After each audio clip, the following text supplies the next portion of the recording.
ไม่พบที่อื่นเลยนะไอ้คนดำน้ำเนี่ยถ้าไม่เก่งเนี่ยมันถ่ายวิดีโอพร้อมเปิดแสง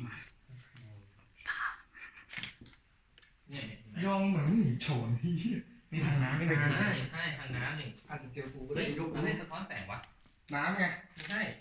ตาข้างคาวหรือเปล่าคะ ไม่ ใช่ ใช่ ใช่ตาม อุ้ยอ่ะ ใครมากินพลาสติกอะไรหรือเปล่า ป๊อประวังเปียก ใช่รวม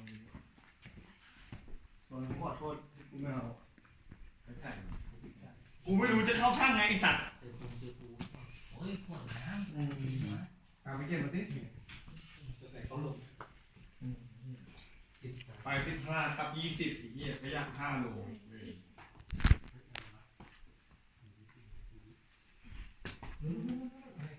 ขอเครียดมันเดือดไม่ได้เครียดตื่นเต้นนี่มันอาจจะเป็นชูชีพเลย เจอกล้วยไม้เอากบอีกเหรอ แล้วเก็บแล้วตู้เย็นให้ยก กูร่วงเองอ่ะมันต้องเป็นกูเลยวะกูเชื่อเรื่องจริงสัตว์ มึงใจน้ำ โอ้ยโอ้กูอีกแล้วอ่ะกูก็ได้กูก็ได้จ้า ทำมึงลงไป เราเจอเอลซ่าครับผม Lady Girl มึงอยากรังใครลงไปนะ ดึงมึงใกล้ๆสุดละใครที่ดึงสั่งได้อย่างสั่งไงยิงจริงอ้าวเราไปกันหมดแล้วนี่ คือถ่ายกลับไปแล้วนี่แค่แบบมาสำรวจถ้ำอ่ะ พร้อมถ่ายดูถ่ายเลยตายอยู่ ไม่ติดอ่ะ ตอนแฟนตัวเองนี่ล่ะเดี๋ยวขวดเนี่ยเราจะยกออกไปปักทางก่อน เพราะว่ามันจะไม่เหมาะกับการทรงตัวด้านในไปไหมทุกคน 1 2 เพี้ยไม่เพี้ยว่ะ ไม่พอ แต่อยู่ตรงนั้นที่จะทางย้อนให้ อะไรวะกูจะไปเพิ่มแฟตให้มึงเนี่ย ให้มั้งให้มั้ง จะทางย้อนให้มึง อ๋อไม่ได้หรอกต้องแบบแฟตกลางมากๆมึงจะเสยดิบ้าข้างๆ1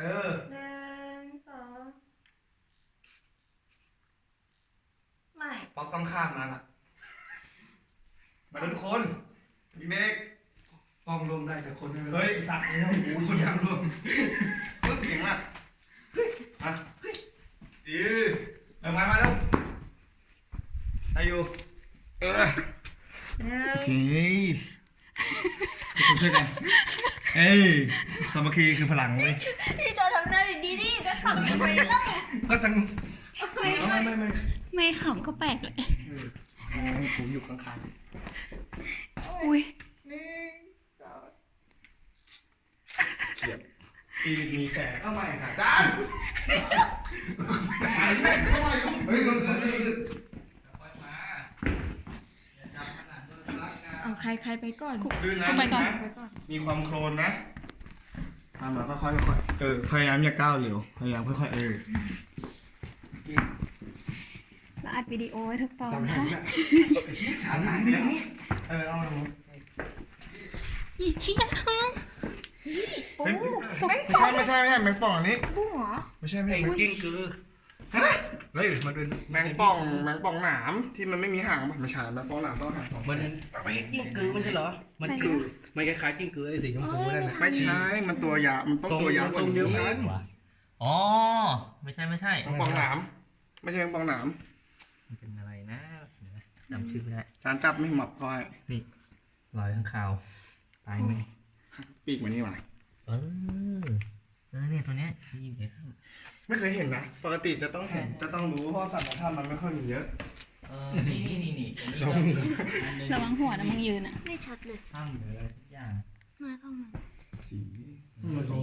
วสั้นๆเนี่ยวะว่ะตูดมันเล็กอ่ะแต่หนวดนี่ไงด้วยความที่มันอยู่ในที่มืดๆนะหนวดมันยาว เฮ้ยเห็นอยู่ ป๊อปนี่เร็วๆโอ้ยเยี่ยมหัวแตกแล้วนี่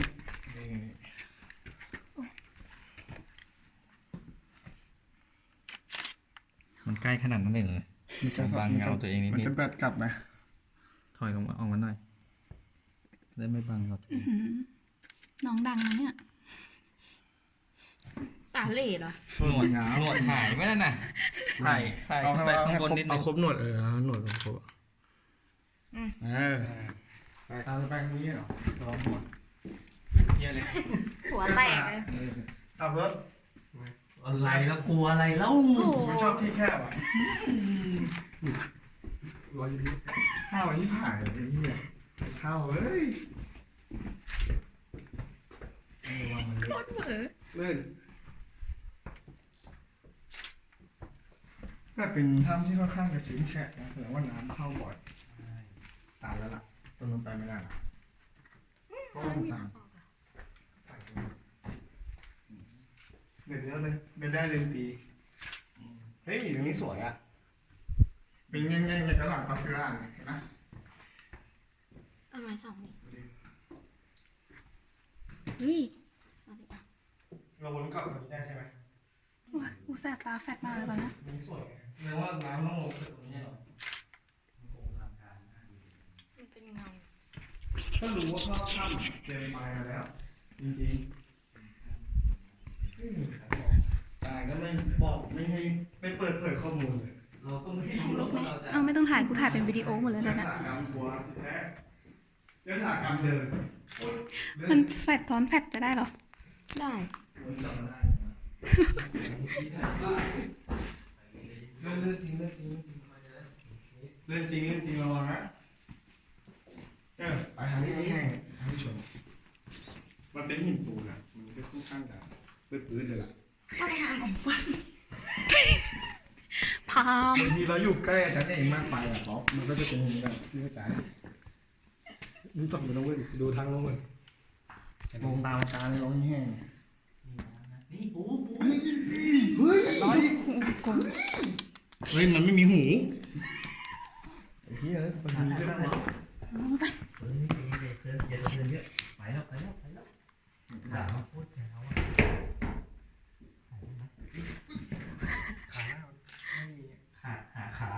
ขาหักเป็นหลายขาอยู่ มันก็ใช่ตัวที่เขาเจอใช่ไหม ใช่ กล้ามเป็นไหนอ่ะ ลองหาชื่อลองหาชื่อวิกดู กล้ามไม่มีไงแสดงว่าไม่เล่นกล้ามเห็นไหมพอครับพอกับมึงเมื่อกี้พอกับหินปูนนั่นแหละจริงๆของพี่ดีกว่าด้วย สุดยอดได้ไหมพอได้ ได้แล้วค่ะ มึงขาหัวเราะแห้งมากหัวเราะแบบจงใจมากหัวเราะปลอมมากเอ๊ะเจอปูแล้วกลับ เราไปต่อไม่ได้แล้วใช่ไหม ใช่มันต้องวนกลับที่เดิม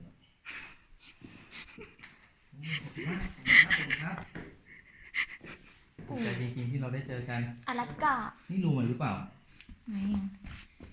ไปขุดรู้อยู่เหร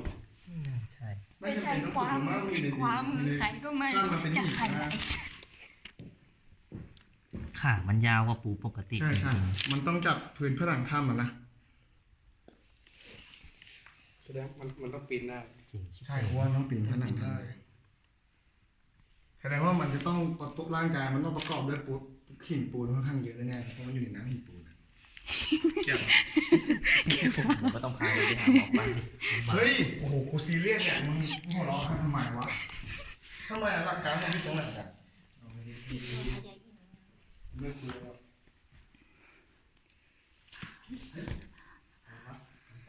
แล้ว เขียนที่นั่นแหละ มาแล้ว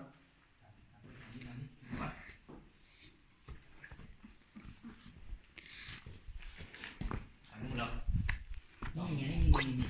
โอ้ดับ แต่กบน่าจะมีตาอุ้ยจับนี่ เยอะแยะเลยว่ะ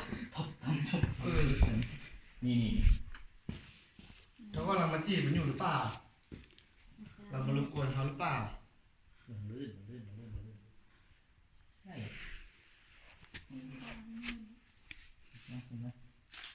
อารมณ์คังคกมากกว่า เอาได้ นี่ไม้นี่ถึงขาแล้ว นิ่งไว้โอ้ยลงแล้ว ตัวอะไรหมดกันอีกปอกเอ้ย พอ อ๋อตังพกมันไม่มีพิษแล้วถ้าเราไม่กินมัน ก็ไม่มันไม่ได้ไปจับกระโดดอ่ะ นี่คือข้อเสียของรองเท้าคุณเลยนะ